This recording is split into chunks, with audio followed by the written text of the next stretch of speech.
ஏதோ இந்த காட்சிகளை பார்ப்பதற்குத்தான் இந்த மனித பிறவியில் நாம் பெரும்பேறு பெற்றிருக்கின்றோம். அரிது அரிது மானிடராய் பிறத்தல் அரிது என்று சொல்வார்களே, அப்படி ஓங்கு உயர்ந்த ஒப்பற்ற பிறவியாக மனித பிறவியிலே இன்றைக்கு மகோ உன்னத விழா என்று சொல்லக்கூடிய அந்த கார்த்திகை தீப திருவிழாவை பார்க்கின்றோம். பழனியில் எப்படி தைப்பூசம் சிறப்போ, எப்படி திருச்செந்தூரிலே கந்த சஷ்டி சிறப்போ, எப்படி ஸ்ரீரங்கத்திலே வைகுண்ட ஏகாதேசி சிறப்போ, அதுபோல திருவண்ணாமலையிலே தமிழர்களுடைய தனிப்பெரும் விழாவாக இருக்கக்கூடிய இந்த தீப திருவிழா நம்முடைய பாவமெல்லாம் போக்கக்கூடிய திருவிழா. சிவனை நினைத்தாலே, சிவமந்திரத்தை சொன்னாலே நமக்கு முக்தி இரண்டர கிடைக்கிறது.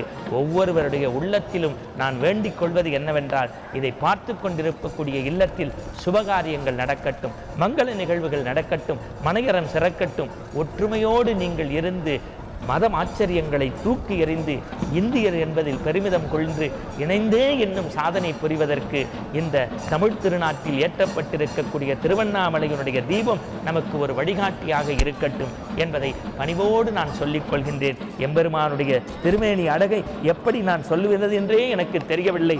இந்த நா பத்தவில்லை, இந்த விழிகள் நமக்கு போதவில்லை பார்ப்பதற்கு, இரு செவிகள் பத்தவில்லை நாம் கேட்பதற்கு என்று சொல்லக்கூடிய வகையிலே அற்புதமான இந்த திருக்காட்சி நிகழ்வை நாம் பார்த்தும் கேட்டும் ரசித்துக் கொண்டிருக்கின்றோம். ஆகா, என்ன தெரியுமா நமக்கு தெரிகின்றது? மட்டற்ற புன்னை காணான் மயிடமயிலை என்று சொல்லக்கூடிய திருஞான சம்பந்தர் அருவிய தேவாரத்தைத்தான் நான் இப்பொழுது சொல்ல வேண்டியிருக்கின்றது. நான் நினைத்து பார்க்கின்றேன், ரங்கநாதரை நான் இப்பொழுது நினைவுபடுத்த வேண்டும். ஏனென்றால் பச்சைமா மலைபோல்மேனி பவளவாய் கமலச் செங்கன் அச்சுதா அமரரே ஆயர்தம் கொழுந்தே என்று திருமங்கையாழ்வார் சொன்னதைப் போல இங்கே எம்பெருமானை சொல்ல வேண்டியிருக்கிறது. சிவபரம்பொருளை அறியும் சிவனும் ஒன்று என்று சொல்வார்களே, அப்படி அரிகர சுதனுக்கு மகர ஜோதி. ஆனால் இங்கே சிவபெருமானாக இருக்கக்கூடிய எங்களுடைய எம்பெருமானுக்கு திரு கார்த்திகை தீபம்தான் மகோ உன்னதமான நிகழ்வு.